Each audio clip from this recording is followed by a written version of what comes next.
I have been training leaders for most of my career, Hmm. even as a church pastor. Started locally, pouring into the leaders of my local churches early on. Then I went regional, then I went national, then I went international.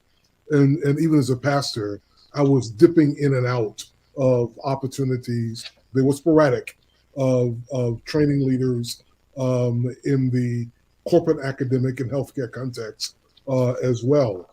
I always knew that eventually I would do this full time. I just didn't know when. And back in 2016, I was ministering in Philadelphia, Pennsylvania, and it was a Monday morning. And early that morning, I was in worship. And in the midst of that worship, I heard God unmistakably say to me, "It's time." And I knew exactly what He meant because it had been in the flow of my prayers all along. And so it drove me to my knees. God took me to the Word to confirm it that morning in Genesis 12. Uh, the remainder of that week, I was able to speak to my father in ministry, who was the Bear Black, chaplain of the U.S. Senate. In fact, I went down to D.C. And just sat in his office. We processed this through. My wife was unflinching, where she says, "I believe this time, and I've been waiting for this." And at that moment, that I knew that one of the things you got to have is a spouse who supports God's vision for your life. And she was unflinching and unreserved, excuse me, in her approach and her support. I talked to my kids. My kids were young adults, and they also affirmed it as well. But with Chaplain Black, I went to D.C. the Thursday of that same week, went up to Capitol Hill. He picked me up at the train station there at the bottom of Capitol Hill at Union Station. This was August of 2016. There was a recess in Congress, the House and the Senate. Went into the inner sanctums of his office, which I always enjoy because we have some of our most in-depth conversations back there. And I explained to him this journey. He then shared with me his journey, which was the same. His was leaving the frontline church as pastor to become a chaplain, which he had no encouragement.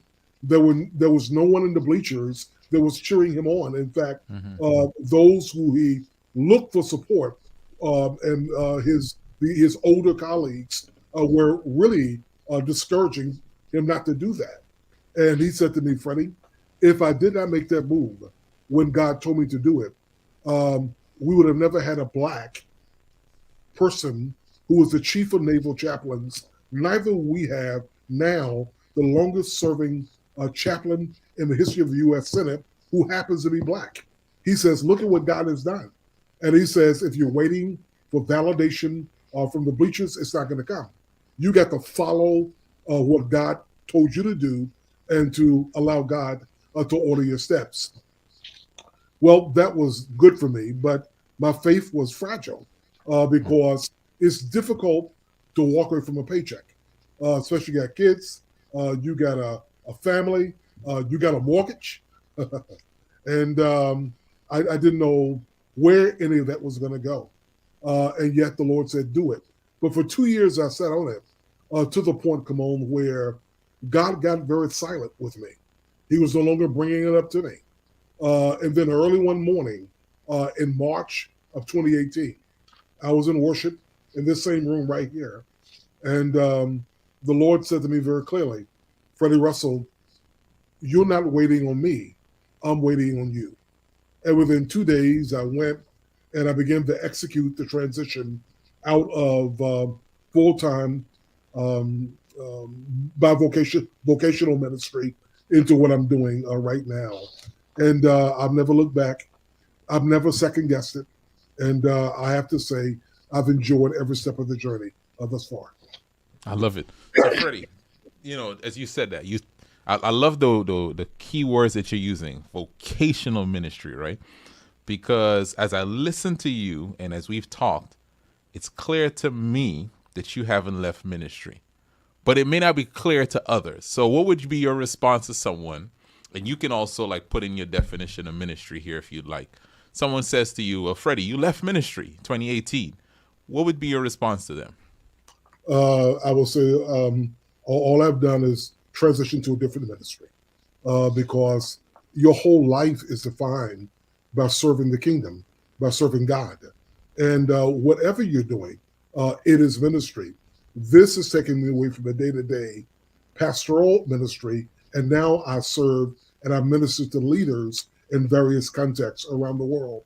So the ministry has not pulled back. It is actually expanded into another whole context that I never thought I would be. Yeah. So the So, ministry good. continues. Yeah, Yeah. Because, I mean, anyone who knows anything about you knows that your life is about ministry, it's about serving others. I mean, when I call you on the phone or others call you and you are talking to us, that's ministry, right? That is you serving, serving others for God. And I think for people who are watching this, your life is ministry, and you may change roles and where you get your paycheck from, but who you are, what God has called you to do, that the core of that stays the same. absolutely. Yeah. It does not shift because when you are born again, when you receive Christ as Savior, there is a call over your life. It's not always, and the call is not restricted to being a pastor. The call is universal over your life. That wherever God calls you to serve, that's the place you're serving God from at that Yeah. moment. Yeah, that's good.